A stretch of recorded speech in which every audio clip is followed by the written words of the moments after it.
Awesome. Well, we've got a great crowd in attendance already. Want to welcome you guys to the third installment and final installment of the Future of Email series. And today we will be talking about how you can take your email from skateboard to hoverboard. So really building your email and automation program from the infancy stages to a full-blown adult on a hoverboard, killing it, hitting ROI, hitting KPIs, all of those good things. And we'll kind of talk through that today.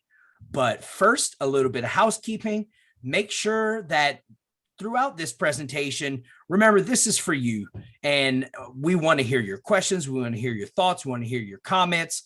Pop all of those on over in the chat. And as we're going through, we'll respond to those live. And those we don't get to, we'll have some follow-up content where we'll address each and every one of those questions. But for those of you that do submit questions, you will be entered to win one of these awesome marketing-centric t-shirts from us here at Influence and our friends at Email on Acid. Following the presentation, we'll be doing a live draw on Facebook and giving those away. And all you've got to do to enter to win is ask a question. So 2 birds, 1 stone scenario there, right? Before we jump in, I want to introduce our guest for today. First of all, I'm Corey Lagrange, Director of Digital Strategy here at Influence. And we've also got my coworker, Natalie Jackson, Marketing Director at Influence, and Amanda Bacher, Product Marketing Manager at Email on Acid. Let's start with Amanda. Amanda, tell us a little bit about yourself, your background, and just anything that you want the viewers out there to know. Sure. Thanks, Corey. Hello, everyone. Amanda Bacher, and I have been in email for about 15 years, mostly on the testing and deliverability side, and happy to be here today and help you guys learn some best practices around automation. Awesome. Thanks, Amanda. Natalie, you're up. Yeah, I'm the marketing director, as you mentioned, at Influence, which is an email geek's dream job. I get to geek out on email marketing to email geeks, which is really, really fun. So I oversee the strategy for the Influence marketing platform, as well as for our digital marketing agency. And it's a really fun job to do if you like email and like to geek out on data, which I definitely do.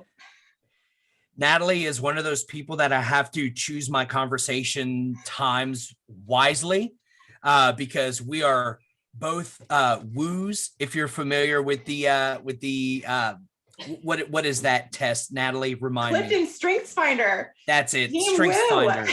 Team woo. We are both woos, and we will get on a woo train, and there's no stopping it when it gets started. So it's awesome to have you two here. Thank you for joining us today.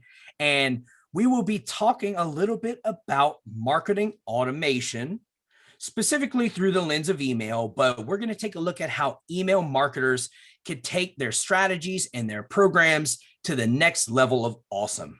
So before we jump in, everybody here, I just want you to take a deep breath in and out and just be prepared. This is not going to be one of these really intensive how-to technical kinds of presentations. What we're going to do today is help you diagnose where you are in your kind of journey of marketing and email and automation sophistication, and give you some really good examples of brands that are doing email automation well, because we really want to get your brain churning and turning and kind of thinking outside that box that we always find ourselves in when we're in the trenches with all of this stuff, right? Sometimes it's hard to get your head above water and think creatively. So we're going to share some really good examples of emails and how they can be implemented through each and every one of the phases of marketing sophistication.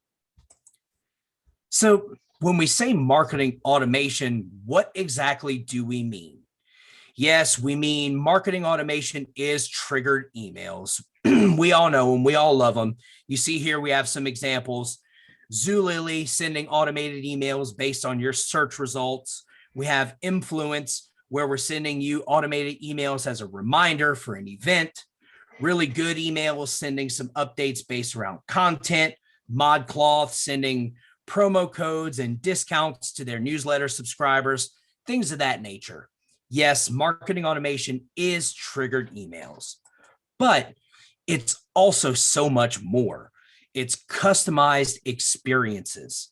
And the thing to keep in mind is when we're talking about automation, we're not talking about just pre-scheduling your efforts and initiatives, right? We're talking about making sure that all of the things in the back end are connected and integrated and leaning on each other and informing each other and just building up the power of your program outside of just automating the sending of emails.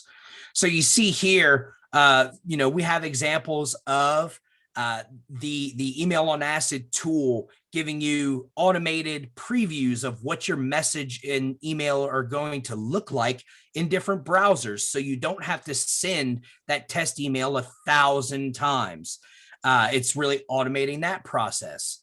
It is integrating CDP and intent data and just connecting a whole bunch of dots behind the scenes that aren't always apparent on the front end as a user.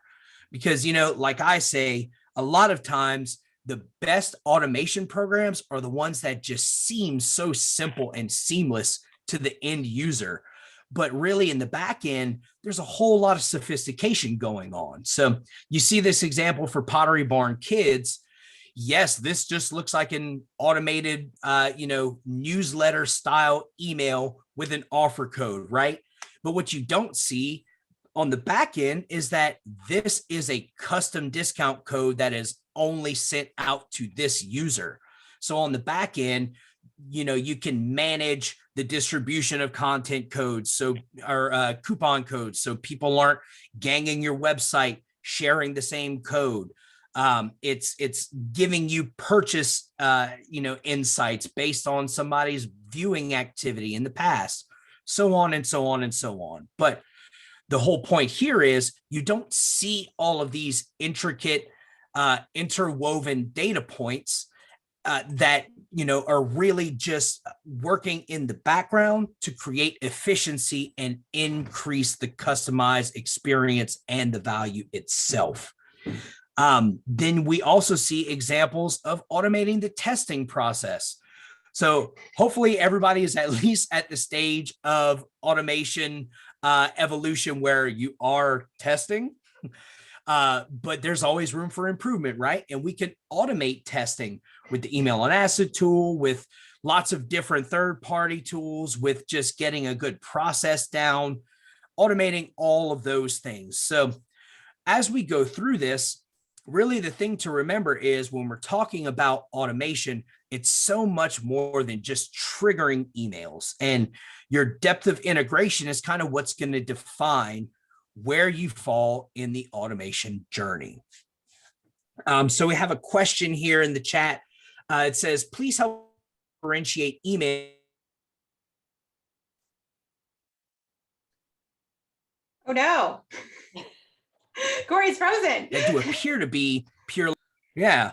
So Natalie, I'm gonna toss that to you. What do you think about that? What are your thoughts on that question? Can you repeat, please? You froze. Oh no. How about now? You are unfrozen. The wonders of work from home.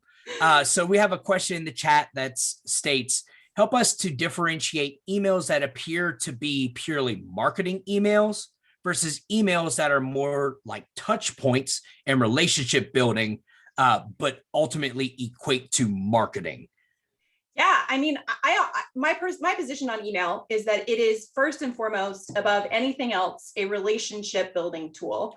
And I know this is something that we talked a lot about in our prep session, and that is that like you really should treat it as such, right? So like the level of engagement and expectations that you have where people are in the journey receiving emails, whether it's like MQL to SQL to opportunity to customer, you should be thinking about like that relationship as you're thinking about what types of emails to send. I don't really see personally a huge difference in how you architect your strategy just from like a sheer data perspective, right? I look at it more from a relationship perspective. So I want to initially like help them get to know who I am in the MQL phase. Like hey, this is who I am. This is who you are. Are we a fit? Do we want to see each other again? You want to stay in touch, right? Like you're really just at that first date stage. And then like, as you send more emails and get to know a little bit more about them, like you're probably going to have more data points to customize with. You're going to have a deeper relationship, a deeper understanding of their interests, a deeper understanding of their intent. Is this somebody who's really interested in becoming a customer, or are they here for the content you're pushing through the newsletter? But all of that is sat on a foundation of data. And so that's kind of where I think that's kind of how I would answer the question. Amanda, I don't know if you have a different take on that. I'd love to hear if you do. Yeah, I agree. I think it's all about creating experiences that drive engagement. And at the end of the day, what's going to make your program successful and drive conversions is very highly engaged subscribers that want to receive mail from you and want to engage with the content that you're sending. So to your point, Natalie, as you're getting more information and data on your customers, the more successful you can be in creating those experiences that they're going to react to. And I think the other part too, as you say that is really important is like how you measure success with each type of email is going to be different depending on the email's goals, right? Like I think a lot of email marketers, and I don't want to get too far down a rabbit hole, tend to focus on these like vanity metrics of like, well, how many clicks or opens did I get on the email? Like, yeah, fine, that's good to know. It's good information, but like that's not the most important thing that you should be taking away from your email. And each category of email should have its own ROI metric attached to it, right? So if I'm B2B, so I'm going to give this through a B2B lens, but like if it's B2B and I'm emailing leads, like how many of them did I manage to convert into opportunities? And that's the layer of measurement. Where conversely, if I'm emailing customers, what I'm looking at might be how many reviews did I push from email strategy? How many customer referrals? What's my client engagement rate? What's my consumption rate? If I have an app of some kind, right? Like, am I increasing those things? But like, I think that like, if you can think about the customer journey and the goal of that email from a business perspective and not from a vanity metric perspective, like that's a great way for you to put together a successful journey. Totally agree. And, you said something that really stands out because the ability to do all of these things is based on availability and transparency of data, right? So it's no surprise that really is what powers a lot of this, evolutionary process of what we're calling the evolution of email marketing automation. And while we jump into the slide, let's all do a little bit of self-reflection and have some honest internal dialogue with ourselves. And as we walk through these stages, really think to yourself, okay, where in this process or in this evolution am I now? Because it really doesn't do you any good to kind of sugarcoat this and put on the rosy red glasses and decide, say, okay, well, I think I'm sophisticated, right? You really need to self-assess where you fall in this process so you can have a clear roadmap of what kinds of things you can do to take it to the next level. So, we all start out at level 1. Nobody really jumps in at a level 4 hoverboard. We're all at that skateboard phase when we really get started. And, that's really characterized by having a basic set of automations. So these things that we kind of talked to you guys about, where we're automating communications based on the action of an end user. So someone sends a contact us request, they get a confirmation email. Cool. Somebody says they want to download this thing. The download happens right away and they get a confirmation email with that download as a linked PDF, for example. These really sort of reactionary messages and communications are what characterize level 1. But moving into more behavioral, journey-based, workflow, engagement-centered communications is where you move into level 2. And that really only happens by starting to integrate platforms. So your email service provider is not going to be able to, out of the box, tell you all of these things that you need from a data perspective that can power this next level of automation. Not many email service providers out of the box provide purchase data tracking, for example, without some kind of integration to your e-commerce platform. Getting your forms connected to your email platforms, another example of an integration at this level. Really starting to get your technologies to speak to one another is how you kind of move into this level 2. And Corey, if I can jump in on that too, I think one important Absolutely. note to make is like, when you're evaluating your MarTech stack, and I know this is like Corey's like favorite topic, my favorite topic is like, what system are you using and what's it designed to do, right? So like, you should never expect your CRM system to send emails. That's not what it's designed to do. Nor should you expect your marketing automation platform to be a fully functioning standalone CRM system. That's not what it's designed to do, right? And so when you're thinking about like data integrations, like sometimes we do have people who ask us like, well, can I get it all in one spot?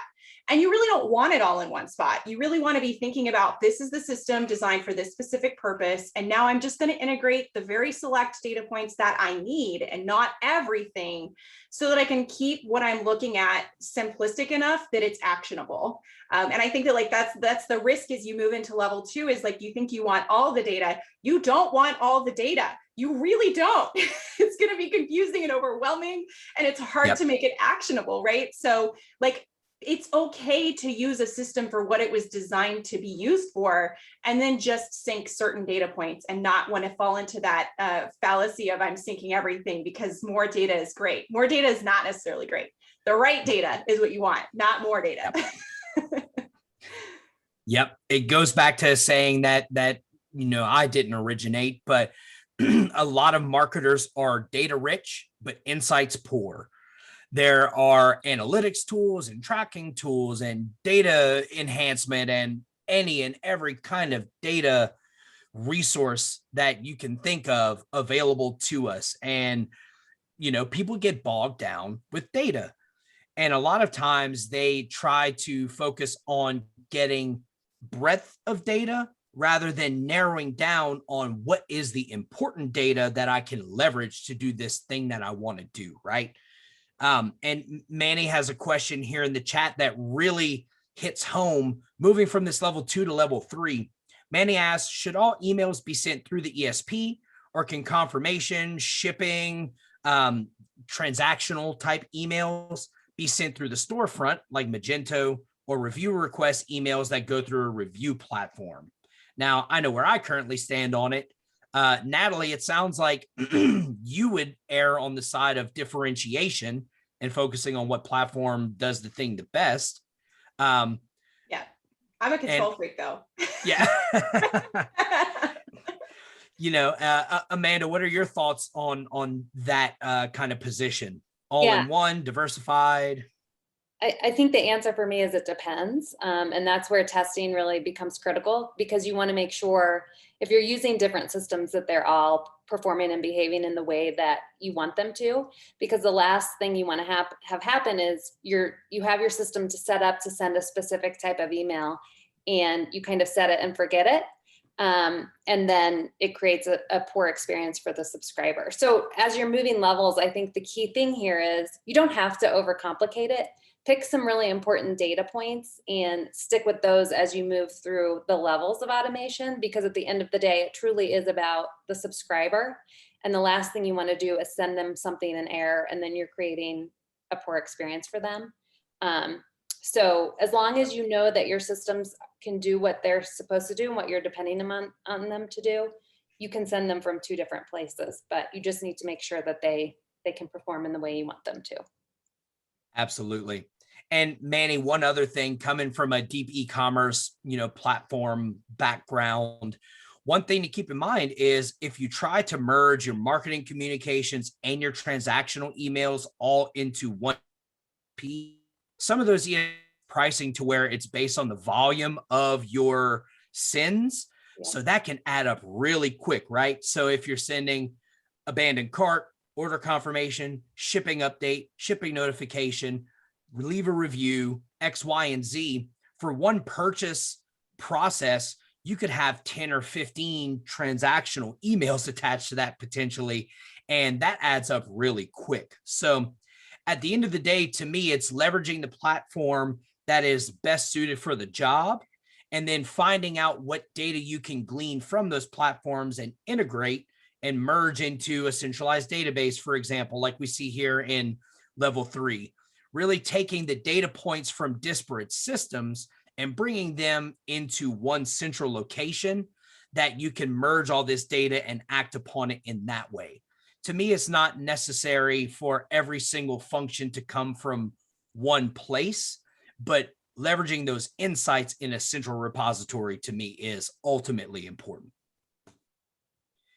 And, it's not easy to do that, right? Not all of us are database engineers or, so really making sure that you're also clear on the things that you need versus things that are just nice to have. That's a whole nother conversation in and of itself. And where does that processing happen? I think is a conversation I hear a lot of people have, right? And so I sit in on a lot of strategy conversations for influence marketing platform prospective clients. And, it's really interesting for me to hear the different ways that people are thinking about processing data. Sometimes people want to do it on like a CDP or in a CRM system and like sync over just the lists to something like Influence, but you could also do that processing inside of Influence. And it kind of just depends, I think, to a large degree on like, where are you most comfortable and what's going to be easiest for you to manage and monitor and test. Yep. Because, a tool that you don't use is worthless, right? It's like a car that just stays parked in the driveway. And it's really only once you get to this 4th level of sophistication that you can really see that whole big picture all work together.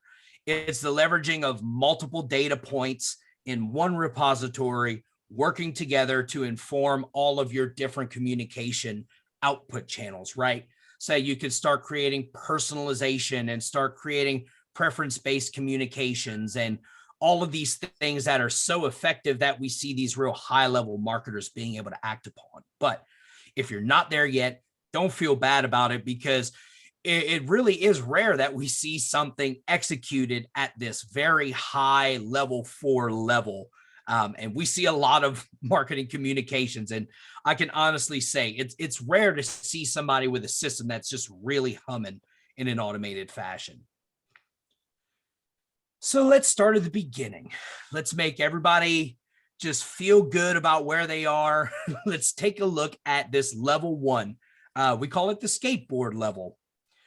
Really what we're focusing on at this level is optimizing your processes internally. And by that, I mean finding efficiencies in your communication creation process within your organization.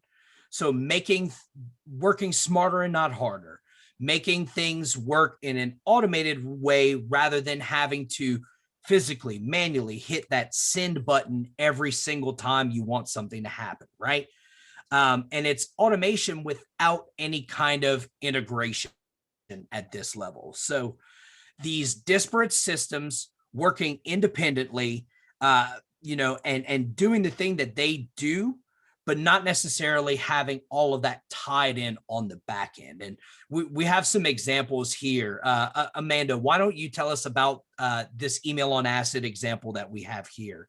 Sure. This is an example of a download. So somebody came to the website, provided us with their information for a white paper, and we sent them this email immediately after they filled out the form, where they can now access the information that they're looking to find.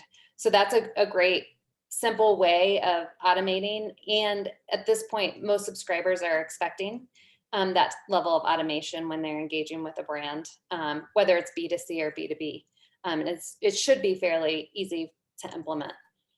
There's also an example on here from Brooklinen, which is an example of a pre-scheduled newsletter type offer or a welcome offer, where you signed up to receive an email from a brand and they're sending you a discount as an appreciation. That's a very simple level of automation by signing up for their emails. And then the example in the middle is just an example of getting a cool example of getting subscribers to engage with your brand and sign up to receive your emails.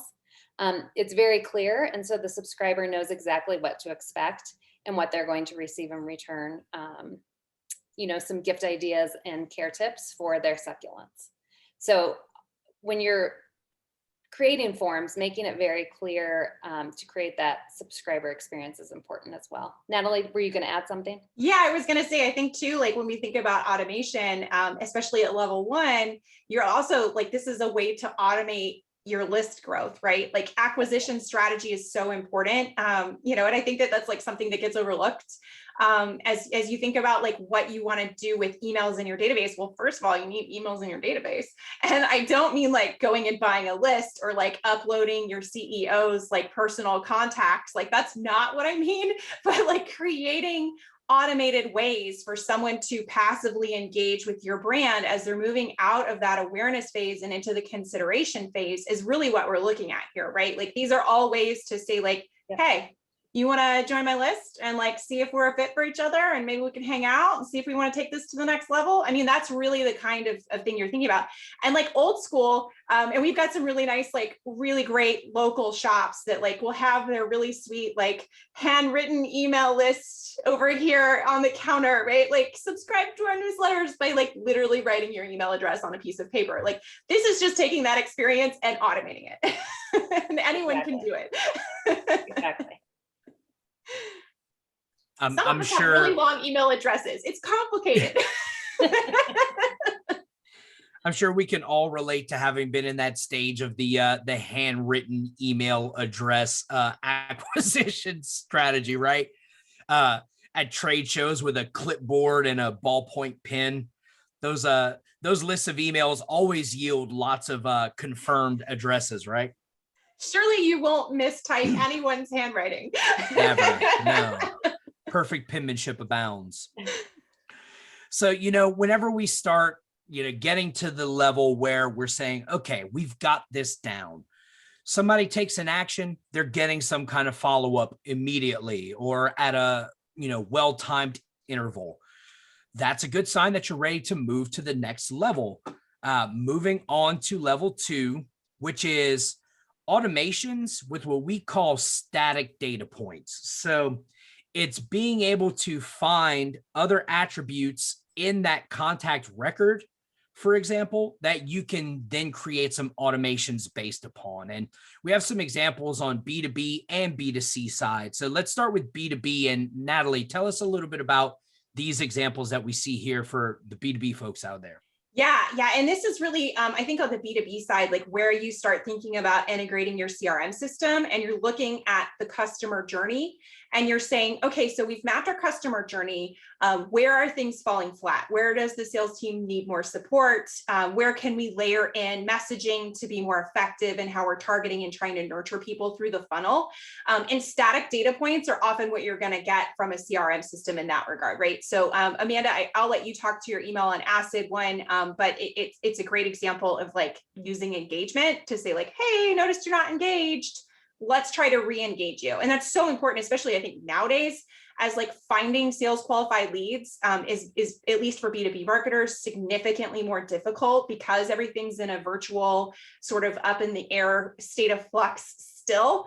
1 year later, 1 year and change later, we've got to make the most of the funnel that we have, right? So this is a good way to say like, hey, how are people engaged? The middle one is a great example from Experience VIP, where they have a free trial, so you can sign up for it, and it's this really cool engagement platform.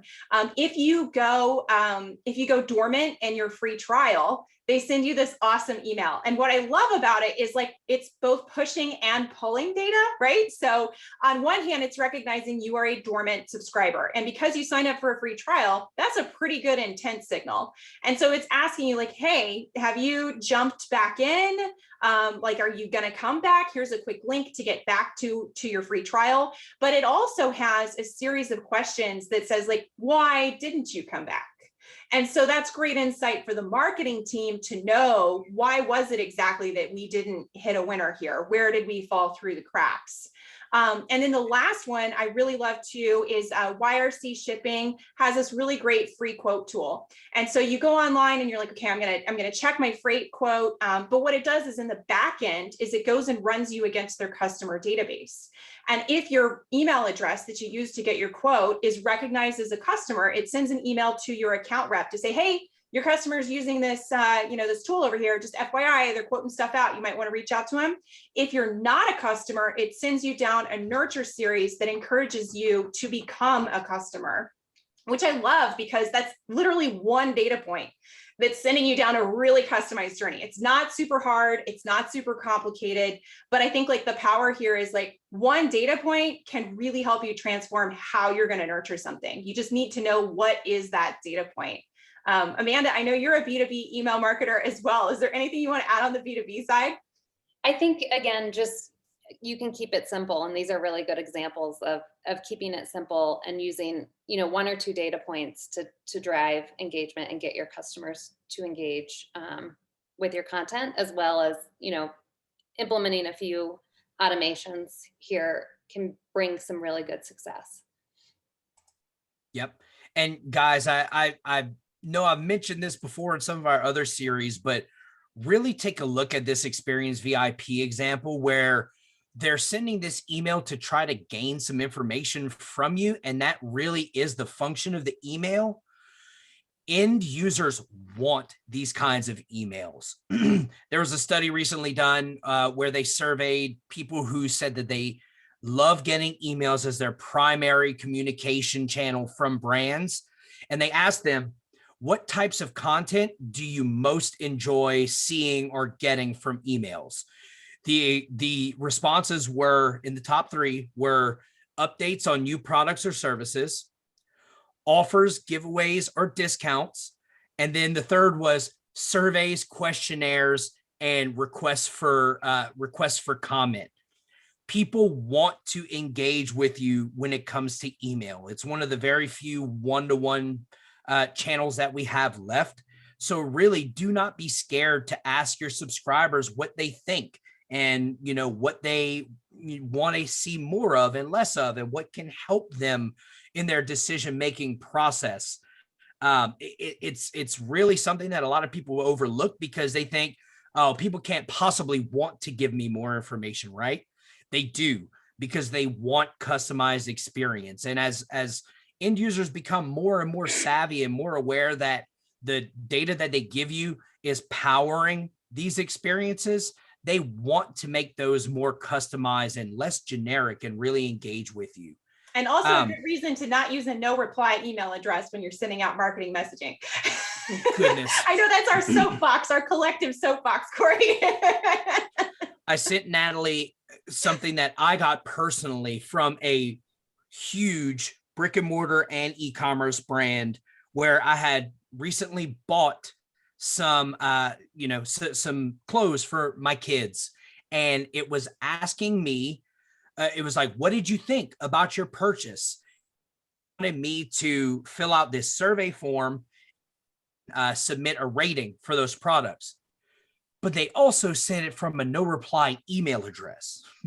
So what that tells me is you're really not interested in what I have to say, right? You really just want me to mash that 5-star button, hit submit, and help you enhance your product detail page. That's the type of thing that we say a fully well thought out email and automation strategy takes into account how you're making people feel with your emails and communications too, right? Because if I would have replied to that email and said, hey, I actually didn't get this yet, I feel like my package is probably lost. Well, I would have gotten a reply email that said, this is not a monitored inbox, yada, yada, yada, send failed, or something along those lines. What kind of experience is that, right? When you're asking for feedback. We want your feedback, but not really. Yeah, exactly. Yeah, we want your feedback. And by feedback, I mean Vanity Metrics on our site. Well, I know we've got some good B2C ones too. Should we transition to the B2C? I love talking about those also. Yeah, really quick. We do have a good question in the chat where Samantha asks, she feels like a lot of these examples are for technology or software companies.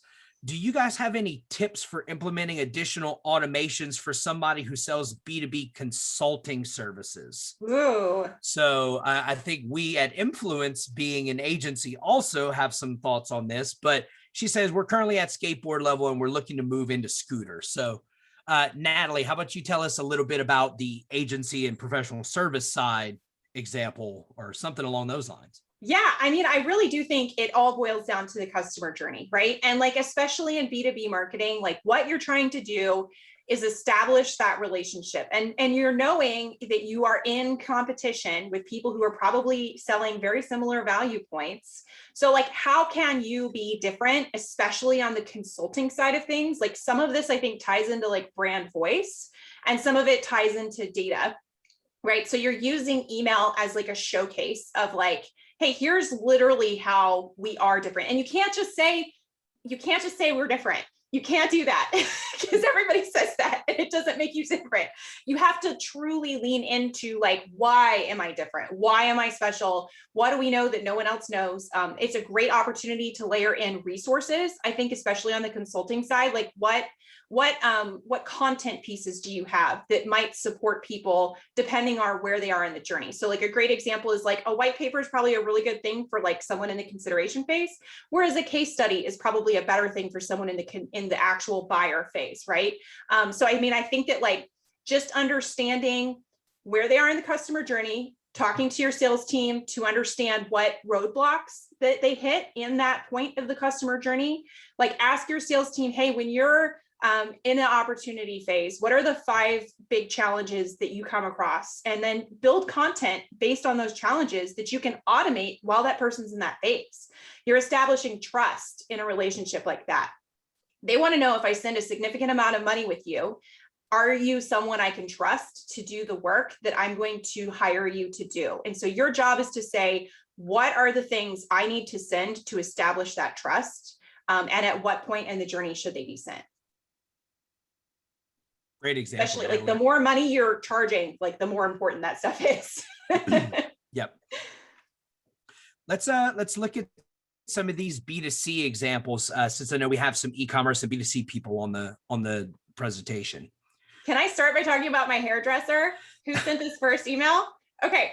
I want to say my hairdresser has this amazing email strategy, and I swear, like they're hairdressers, and like I tell them every time I go in, I'm like, you guys are amazing at email for like their job being hairdressers. They're not digital marketers, and I think that like what I really love about this strategy is like they're just basically taking like a single data point, right? They're saying my date of last haircut was more than 6 months ago because I am notoriously bad about getting my haircut on the calendar. So they'll trigger an automated email that basically says like, hey, it's been too long. It's been longer than it should be since we've seen you. So here's a really quick link for you to go schedule an appointment. And I love the simplicity of it, but like, this is not something that like is difficult. Like if my 4-person hairdresser office can do this, like you can do it. Anyone can do it. If hairdressers who have no digital marketing training can pull this off and make it successful, you can do that. And that's what I love about this example.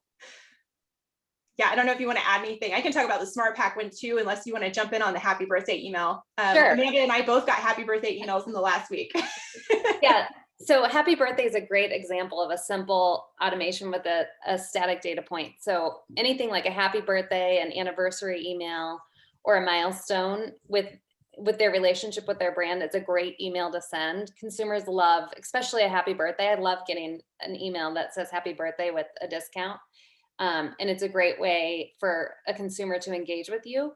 And look forward to hearing from you. And that's what it's about, is these simple automations can keep the cadence of your email in front of the consumer so that they remember that they signed up for your emails and they're expecting to receive them, which boosts engagement. And so again, a very simple example of a happy birthday email with a little birthday treat inside of it.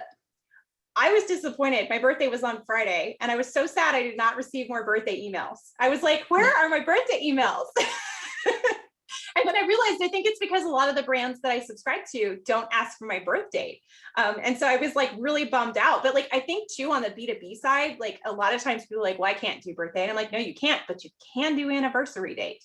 And that's like a fun way to layer that for B2B. I also want to give a shout out to Smartpak, who, if you're a horse person, I'm a horse person, like they do a tremendously good job of digital and email strategy for the horse world.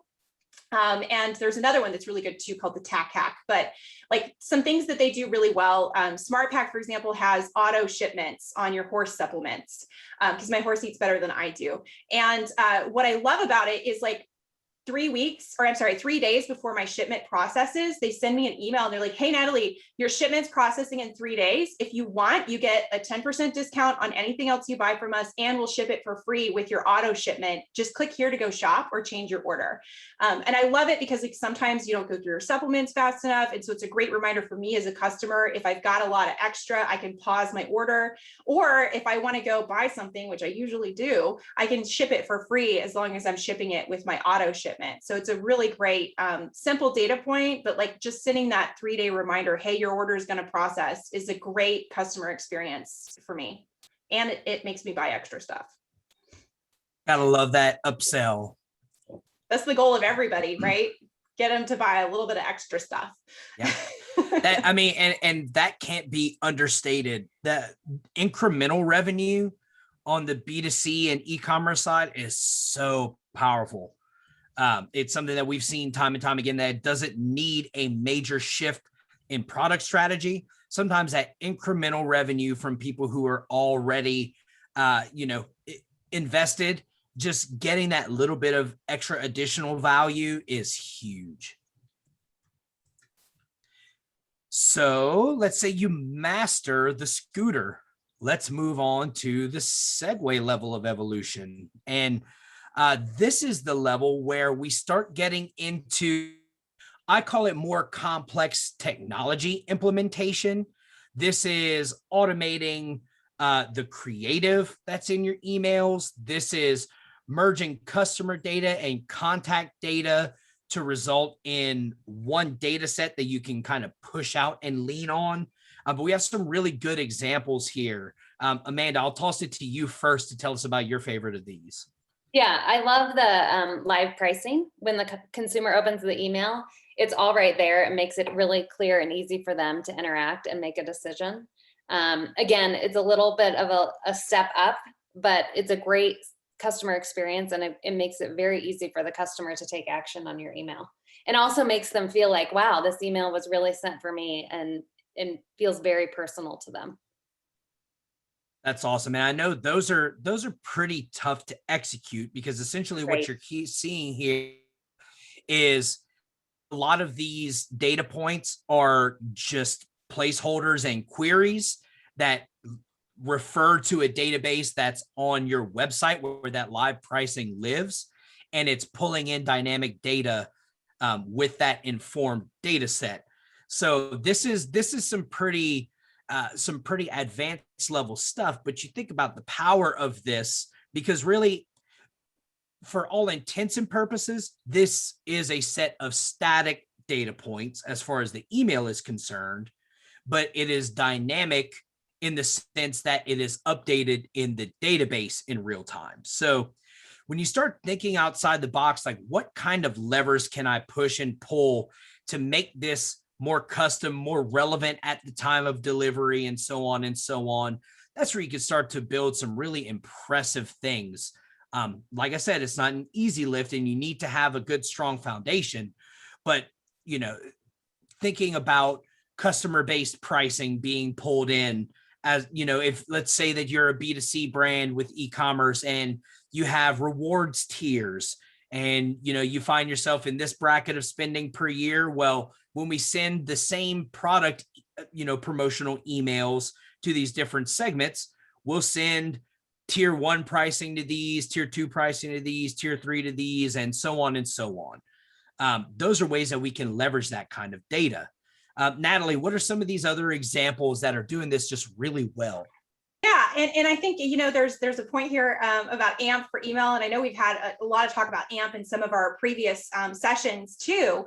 And AMP is definitely a great way to do this. And it's going to allow for a lot of this too. But I also want to give a shout out to people who aren't really in a spot where they can take advantage of AMP for a variety of reasons. Like my primary inbox is Outlook. So like AMP is not really a great fit for me, but that's just because I'm B2B, right? Natalie, yuck.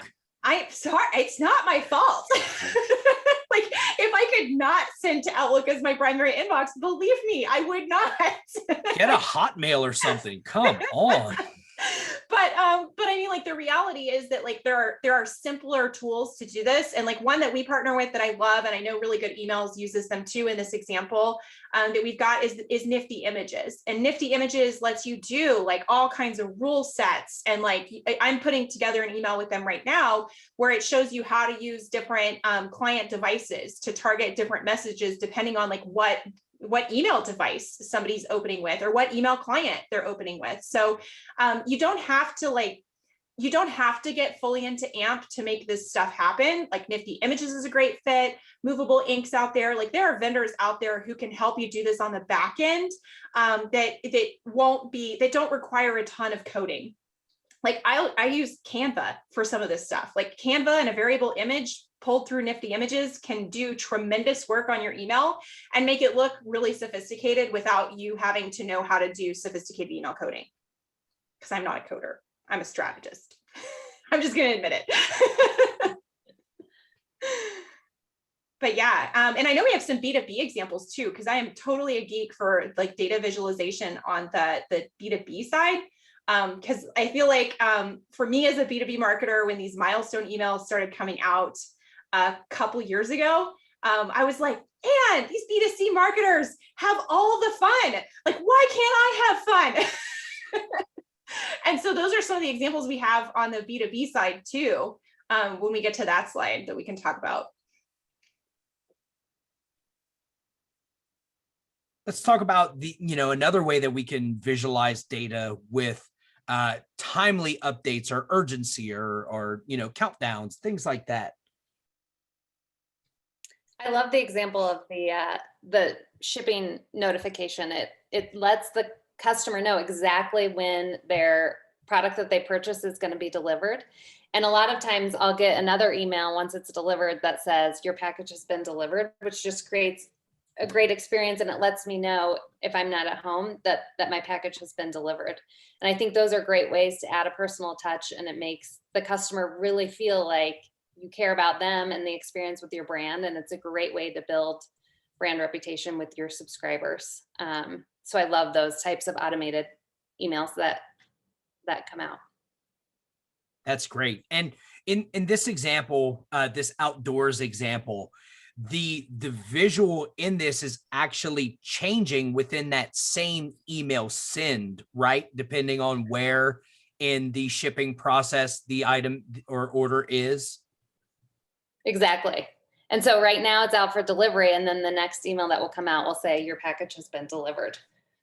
So, yeah. So cool. That is so cool. I love it. And then what about this nice fantasy football round of 16 example with the countdown? Somebody tell me about that one. Yeah. Oh, go ahead, Natalie. No, you go ahead. So this is a great example where you can create urgency with your subscribers by, again, pulling in a data point to create a countdown timer. So you may have seen an example that we sent for this webinar with a countdown letting you know how many days were left until you could attend the webinar. So this is, again, it creates that urgency, that really personal touch to your subscribers, letting them know that you care about their experience and you're watching out for them, that you have this much time left before a specific event happens that's important to them. That's awesome. And, there are some other ways that we can automate this with the intent of getting, end user engagement and leveraging some of those data points. Natalie, I think this is your example here for Discount Tire. And this might be one of my favorite examples as we were pulling these together for this presentation. Tell everybody about this one. Yeah, no, I love this. I love this integration of data and then like the visualization of it. So basically what they did is they took my date, my last appointment, right? The last time I came in to have my tires looked at, and they calculated the tire pressure that I had at that appointment and then layered it with an estimation of like how much tread wear I should have at this point in my tires journey. And then like they pushed it through to me with this like amazing visualization where it's like very clear, like, hey, Natalie, oh my gosh, you're driving your children around in this car with these 2 yellow tire wears. Like, this is so catastrophically dangerous. And, and then I love too, like even the layering of like a standard button with a ghost button. Like what I love about standard and ghost buttons is like a standard button's like, this is what we really want you to do. And then the ghost button's like, but if you're not quite ready for that, like here's a secondary action you can take that like we're okay with, right? So they're trying to get me to a point where like, yes, schedule your appointment, come get your tires renewed. I mean, and it's like, it's a little scary. Like it's probably a little too scary for like every brand, but I thought it was like such an effective way to visualize data. And the other one too that I really love, especially as a parent at home with 2 kids in virtual school, is if you're a parent and your kids aren't signed up for Epic yet, it's like a book, like online books. They have an awesome engagement strategy where like they'll both notify you of like how many minutes your kid has read, like what books they've been reading. You can like send a book to your kid from an email, and like connect a little message to it so that your kid, like it pops up in their app and it's like, your mom sent you this book. And you know, you can like have a little message, like a lunch note. But they do such an awesome job, like for parents, like when you talk about like adding value in email, like they're telling me without me having to go track it down, is my kid hitting the recommended 20 minutes of reading a day? What kinds of books could I send based on my kids' interest? And those are dynamically populated based on like what your kids already been reading, what they've already expressed interest in. So it's a super sophisticated email with like a great idea of engagement. And yeah, I mean, I think the other one here, the Starbucks one, is just a great way to say like, hey, your app has money in it. You should spend that money with us. Incidentally, got this at the beginning of the pandemic lockdowns. And I was like, well, I would love to. Could I get to the Starbucks to actually buy my coffee? But it's still a good way to like encourage consumption. Amanda, I don't know if you have anything you want to add to any of those either. No, I think that's great. It's I love all the emails where I get an overview of how I've engaged with the product or usage or anything like this. I always engage with those emails and read them because I find them interesting. So it's a great thing to try and test in your email program if you have the capability. Starbucks is really effective in those emails for me personally, because they not only do this, but they also tell you, hey, your reward stars, this many of them are going to expire on this date. So, you know, your reward balance only lasts for so long. And then they'll also tell you, you have 136 stars, you need 150 to redeem it for a drink. So automatically in my head, I'm thinking about when are the next 2 times I can go to Starbucks, because I need to make another purchase to get me at that 150 star tier. And I need to use those stars before it expires. So just that little reminder of somebody's account balance and, you know, where things are just on that back end side can prompt, you know, another $10 of spending from me in order to get $3 of free benefit from them. I'll take 2.5 to 1 any day of the week. And just leveraging that one data point did it, you know? So, you know, it's nice to think B2C, that's, you know, sort of low hanging fruit. Sometimes it's a little easier because there's more actionable data, but we have some great examples for B2B as well.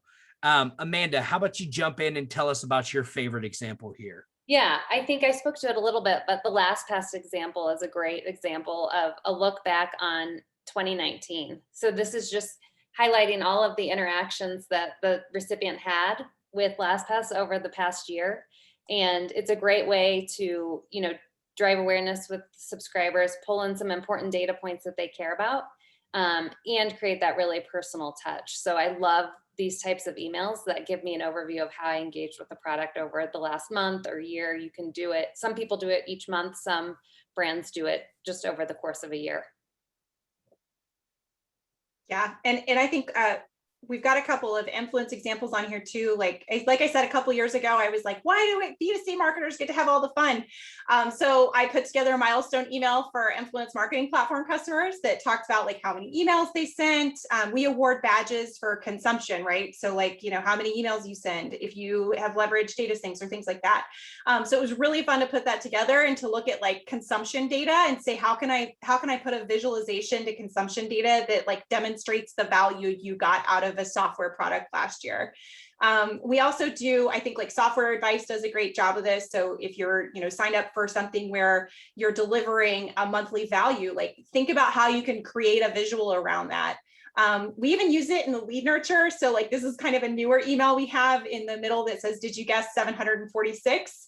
Where because I'm an email geek who's marketing to email geeks, I can do the weird things like expose their contact score and say like, I know what your contact score is. So most people wouldn't have the luxury of doing that. But it's something that we expose in the nurture process and say like, hey, we know that you're getting a high contact score with us. Like, do you want to think of some cool ways that you could put contact score to use for yourself? Or would you like to talk personally with a marketer at Influence to see if we would be a good fit for you to make some actionable moves around contact score for your own brand? So it's fun to think about, like, just because you're B2B doesn't mean you have to be stodgy. If you've got data, you can do cool, fun things with it. You're still sending to people, and people like cool, fun things, even if they're getting them in their Outlook inbox.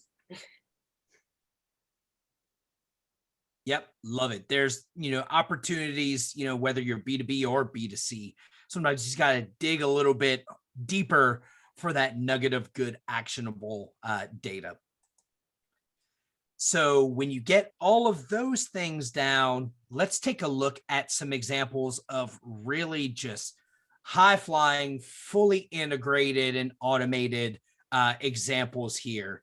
You know, when we're doing this, we're layering data for hyper personalization. And like I mentioned, some of these examples, they may not look hyper personalized on the surface. Somebody tell everyone about the Stitch Fix example here, because on its face, it doesn't look very complex, but there's some interesting things going on in the background. Yeah, so actually somebody internal at Influence received this and sent it to me and was like, this is just such a cool example, because on the surface, you're right. It looks like a batch and blast, like here are some colors that you might like. But because she obviously knows her buying habits, what they did is they took something she had already purchased and sent options to her that were like in a different color of some of the things that she'd already purchased. So it was like, hey, we know you loved these items in like a different color, but like, did you know they come in this like other pretty color that you might also want to buy, which I thought was like really cool to like be able to layer purchase history with preferences and then like send that to an engaged subscriber. Love it. Amanda, tell us about your favorite here. I love the Grammarly example. Again, this is a weekly email that they send, and they analyze your productivity, how many words you wrote, your mastery. And again, this is using just usage data across their product to analyze how you're engaging with their product. And then they send you this weekly email, and it will show you how you're progressing over time, which is always, again, it's a geeky thing, but it's an email that I read every week when I get it in my inbox. Love it. And then all the way to the left, we see a Nike example where people are leveraging dark mode. Somebody who wants to take that one, raise your hand. Tell us about this one. I'll let you talk about that one, Amanda. I think that's an example you provided. Yeah, so this is a great example of really understanding your subscribers and how they have their settings set up. So when you're sending an email, you know ahead of time if they prefer to read your message in dark mode, if that's what they're using on their phone, or just in the regular mode. And so this is an example that's pulled, showing what your message would look like in dark mode versus just a regular mode. And you're creating an experience for your subscriber that they prefer to engage and have. So if it's dark mode, then you know that about your subscriber and you're customizing your message to send it in dark mode to them, which is a great personal touch. That's awesome. That's a great example there. So I know we're coming up on time. So let's talk about some of the habits of successful marketers when it comes to the actual process of automation and solution looks like. So Natalie, tell us about testing before and after hitting send. Well, actually, Amanda, you tell us about that. I think you guys are best fit to talk about that one. Yeah, so at Email and Acid, we really believe in helping our customers send perfect emails every time. And so pre-deployment testing, especially when you're doing a lot of automation and personalization, is really important. It protects your brand, because if you're going to send an email that's highly personalized with a lot of dynamic content, you want to be sure that that message is going to come across exactly as you expect it to. And you want to make sure that you're eliminating any mistakes, as misspelled words, broken links, any personalization fails you want to know about before you hit send. By doing that, that increases the engagement, which also increases your chances of landing in the inbox. And it's protecting your investment that you're making in the automation and connecting these different data sources. So testing before you send is critical. And I would recommend the more sophisticated you get on the levels of automation, the more that you should be testing. A lot of marketers think, oh, I have automation set up, I can just set it and forget it. And mailbox providers and spam filters are changing the rules all the time. So testing is really important to make sure that your message is rendering, it's passing the spam filters, and it's providing the best subscriber experience.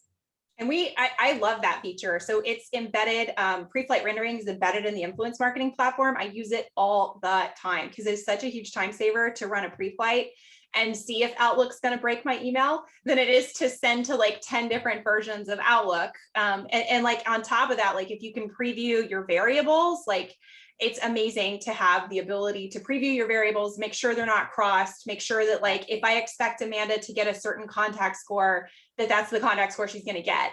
Because we've heard horror stories, as we mentioned in our second session, of people who don't pre-flight variables and send catastrophically wrong things to wrong people.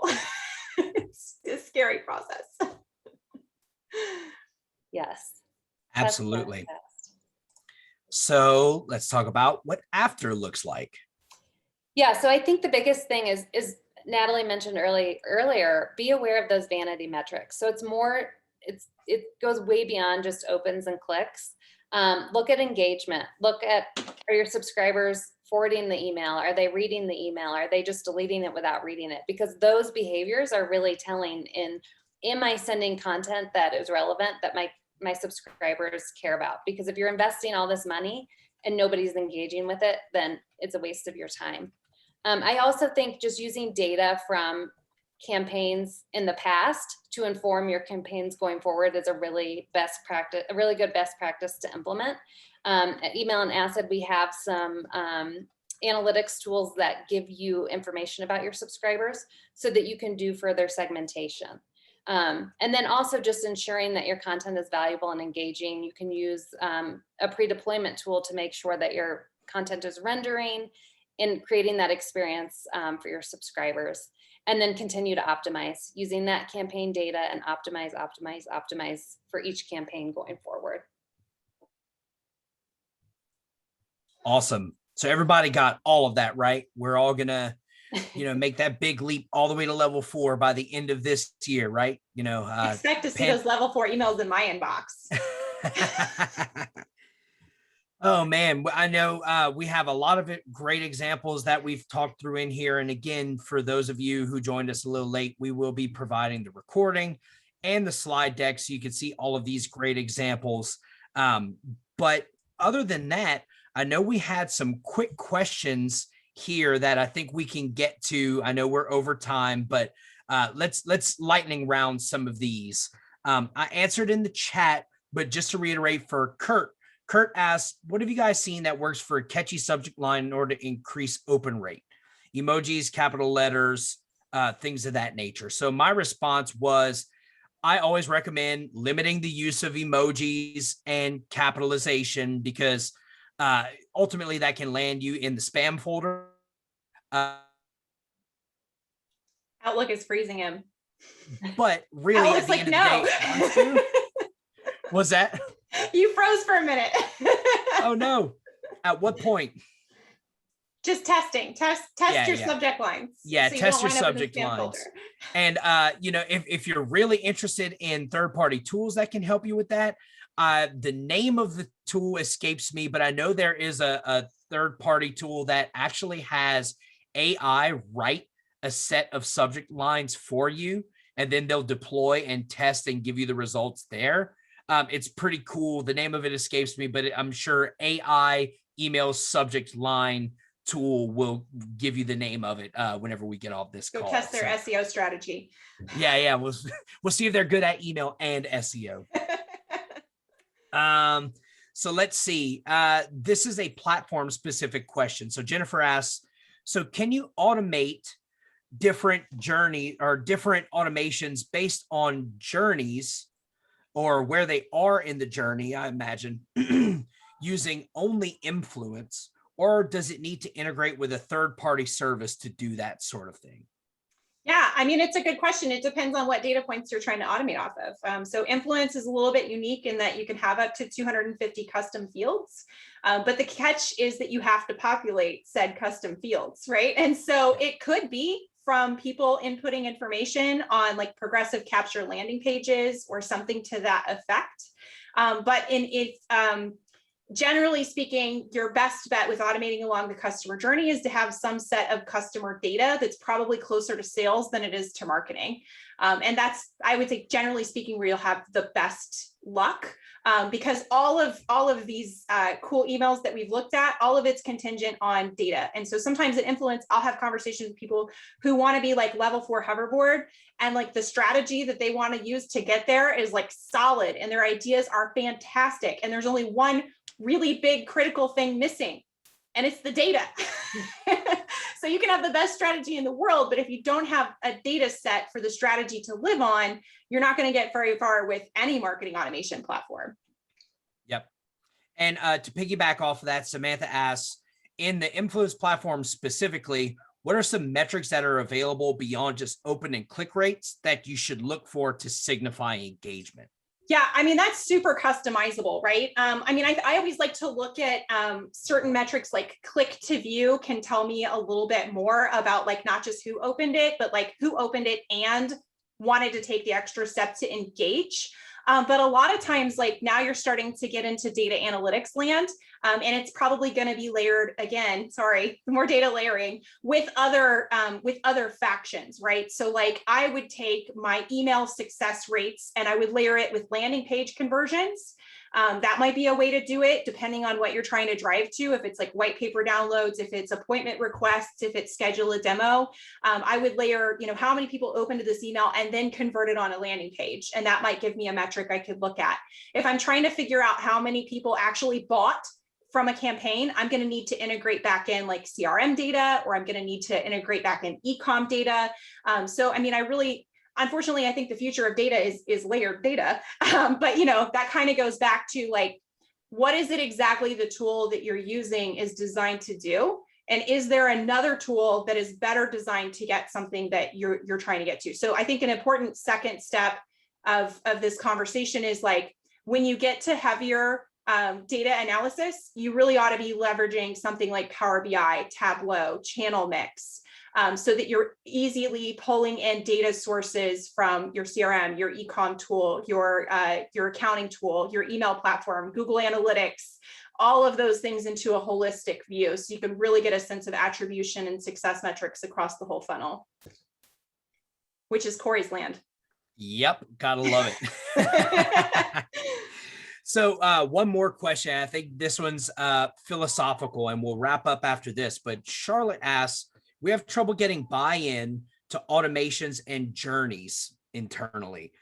Any ideas what we can do to try and push that adoption? I have some ideas. Amanda, I've been chitty chatty, so I'll let you go if you've got some, and then I'll jump in after.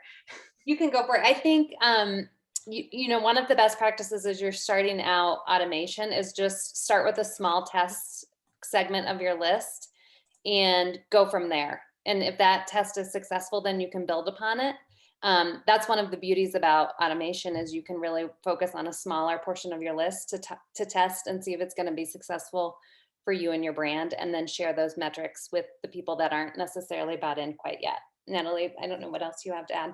I'm going to go into my CRM geek land. So am I also a CRM geek? Absolutely. So I think the important thing here is show your holes, right? Start with a goal. What is it that you want to achieve? You've probably, like, as you map your customer journey, sounds like you're pretty familiar with it.